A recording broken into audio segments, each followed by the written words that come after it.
Yeah, that's a nightmare.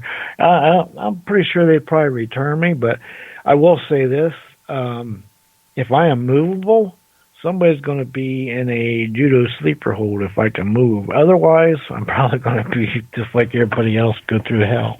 Well, remember that guy in Africa that his fart was so deadly that it killed mosquitoes? No, I don't remember him. Remember we talked about that? The guy had his gas was so toxic it would supposedly kill mosquitoes. Yeah. Yeah, well, you know what? Find out his diet. And, and that way if you get abducted, you're in the UFO, you fart, and it'll kill off all the aliens. I can picture him in the back of a truck going around his little city, and he's eating and farting, killing the mosquitoes. I don't believe that, though. I don't either. I just don't believe somebody's fart would kill mosquitoes. It'd make you gag probably and throw up, and then you could, actually choke to death. But maybe that's about it. Yeah, I agree with you on that one, buddy. So anyway, do you feel like talking a little bit longer, or do you want to get off? Well, I can probably talk 10, 15 minutes more. Then I'm going to lay down, I think, a little bit. Yeah, you're getting old. It's 1 a.m. where I'm at there, Slim Shady. Yeah, but I always catch you on 2, 3 o'clock in the morning going at it. Sometimes you do. Yeah, quite often. So what's the story then, Gary? What's the answer? Tell us. I don't have an answer. I just know what I've been telling people, that I think we are being visited. I don't think they're here to serve mankind. I don't think they give off orbs. I don't think they care about humans. And if they have cured diseases with some of the abductees, it probably was accidental when they were doing their examinations and injecting and doing whatever they were doing into people, or they just was curious. Oh, whatever this is, we'll take that. But I don't think they're out there trying to abduct people and torture them and then, we'll cure their disease while we're at it. I just don't think that's what's happening. Yeah, I don't think that either. And there's been a lot of cases of people who've been abducted that, they've had serious radiation burns or sickness and almost die from their experiences. It's not like it wasn't pleasant, and it wasn't voluntary either. Yeah. I don't know. I just find all this so interesting, and it continues on and on and on. I'm more actually confused about, a lot of different things out there. There are so many people trying to take advantage of the paranormal, be it ghost hunting, UFOs, ufology, any of this stuff. Like, how can some people, seriously, when you think about it, every single time they go out, doesn't matter where they go, they see a UFO. And they can point at the UFO and it goes wherever they point. Come on. Or every time they go out in the woods, they see a Bigfoot or they see little teeny people. Every single time. Every single time. I don't know. I live in with the most sightings of Bigfoot this side of the Mississippi, and I've been in these woods for 40 years. I've never seen one. And I've looked a few times. Most of the time I don't even look because, like you say, when you're looking, you're not going to find them anyway. So, now, don't get me wrong. I've seen some weird stuff, heard some weird stuff, but no sightings. Well, there was that one time in 81 that could have, if it wasn't a Bigfoot in the middle of that field at midnight on a lightning strike, it was a guy in a suit that was about 8 foot tall and about 4 foot wide in the middle of nowhere. But, I mean, that's it. Well, that's just the point. I'll be honest with you. Just right now. 100%. I'll take, if anybody wants to pay for the lie detector test, sodium pentothal test, and pay for it, I'll do it. Because I saw a Bigfoot with a friend of mine who was a medical doctor. But, when I talk to these other people, right, who are out looking for Bigfoot, never actually saw one, right? When you tell them what you saw, they go, because it doesn't fit in their beliefs of their brainwash. Yeah, you got all these people out there that are authorities, but they never saw one in their freaking whole life. And so, therefore, What they rely on is what they read from somebody else, who read from somebody else, who heard from somebody else, that somebody else told them. Okay? Yeah. That's all it is. It's all hearsay. If you went to court, the judge would toss it out in a heartbeat saying, this is bullshit. Now, it bugs me. Okay? This like Toby was on their show. If you're going to come on my show, okay, if you're going to lie, I'm going to take you down a rabbit hole.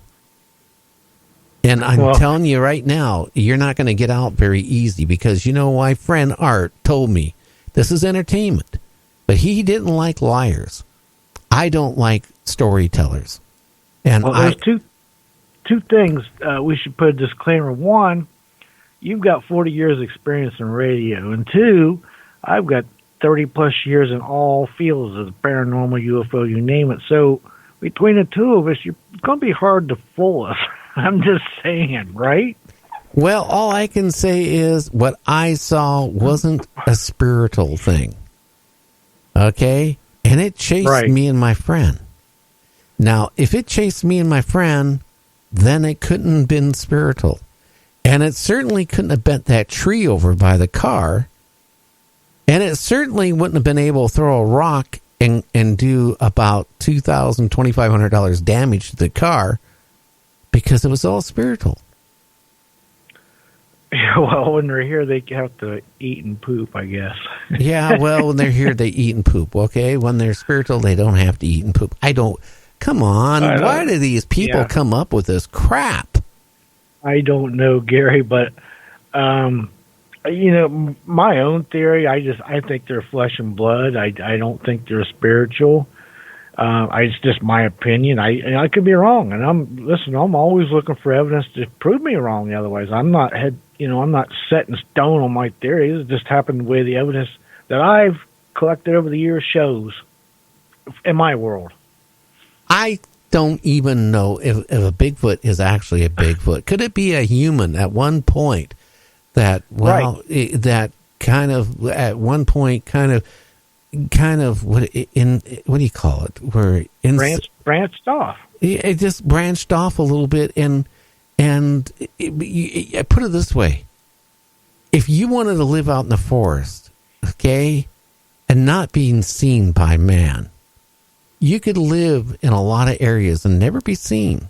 And when you do get seen, how many hunters disappear every year? Yeah. A lot. A lot of them. Okay? That's true. So I don't believe Bigfoot are coming down next to a tavern and going through the garbage can. I just don't buy that.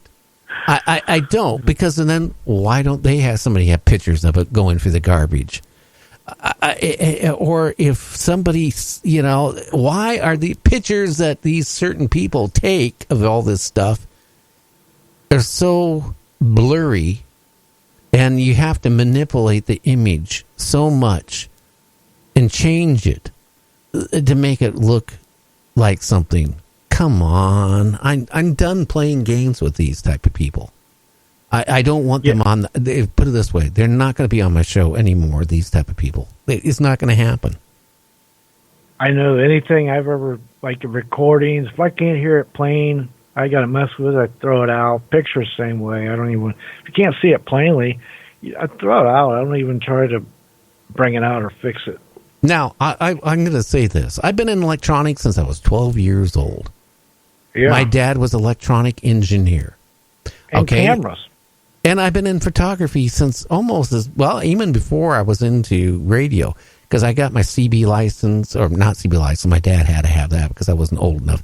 But I got into CB, my amateur license. I designed computers back in the 80s. I'm not a dumb person when it comes to electronics. I was one of the very first people to ever get Photoshop before it even hit the streets to be a tester for it. I was one of the very first people to get a digital camera from Nikon Kodak many years ago, before it even hit the streets, okay? I know how to manipulate in Photoshop probably better than most people would ever think about, because I was one of the first people to ever have it. And, I used it quite a bit when I was, doing, besides doing radio, I also was doing professional photography. And I was quite known at one point for my photography. Now, I can say, when people send me pictures of UFOs or videos, I have software. I can analyze it. I also have some software on my computers, which I have a lot of them here, that can analyze video and sound. So if you send me sound clips that you say are such and such, okay, I'm not going to embarrass anybody over the air, because it's entertainment. But I know what they know. Okay, I know that there's been some people have sent me audio clips that are so phony that I can tear it apart and tell you exactly how it was done, when it was done, how the frequency responses changed, everything. It was put together. I don't like that. And again, I made a point from now on, those type of people will never be on my show again. Ever. Yeah, I don't blame you. I don't blame you at all, Gary. And that's another thing. You've got many years' experience in photography, many years' experience in electronics. So it's not like they're going to pull the wool over your eyes at all. And plus 40 years' experience in radio. Yeah, it's entertainment, but there's a lot of people out there that's just fake. And every once in a while, one of them pops their head up like one of them whack-a-moles. Yeah, and occasionally one of them creeps through. And I'm sorry, I'm trying on my show, honestly, to give you, the listener, the best entertainment I know how. I'm going to try to bring on the best guest I can get on. Now, does that mean the guest is going to be a hit or a miss? That depends on the guest. That could also depend on his mood that night he's on the show. It's a lot of variance, but all I can do is try to bring you the best. Now, unlike some of these other shows out there, I don't fake, manipulate anything on my show. I don't. Now, if a guest decides he's going to lie or tell stories or whatever, and I've actually had guests who'll have lied to me, James, and sit there and tell me this is what they're going to talk about. Okay, and all of a sudden I get them on the air and they're talking about something totally different than what we said they were going to talk about. Nothing I was prepared for, because I'll be honest with you, every guest that comes on, just like how you do your news research. Yeah. Okay, I do the same thing with guests. If they send me their book, I read at least half of the book. I start at the beginning, I go to the middle, and I go to the end. On everybody that sends me a book. I also have gone farther in the last couple of weeks. I put another bigger screen monitor right above my other monitors. So that has all the information of the guests I have on that night. And I can sit there and scroll down. And have you noticed, like tonight, I talked a little bit about Timothy Cullen. I just read it off. I have this information in front of me. So I'm trying to give the best out there that I can. Now, some people maybe don't like my show, like some of the other talk show hosts. I'm sorry. Okay, you do your show your way. I'll do my show my way. And I have, for a long time, I wasn't sure I would continue doing the show. Seriously. Right. Before I got hurt, I put it this way, I couldn't get back in the groove. I was retired for 10 years. And I couldn't get back into the groove of doing a talk show. It just wasn't clicking. And since my friend passed on, I didn't have his guidance anymore. And it just, a lot of things have changed since I was in commercial radio. And being out for 10 years, now it's actually, it's been now 12 years since I've been on commercial radio. Well, I'm on commercial now, but it was a 12-year gap almost on that part. But now, since I got hurt back in June 15th of last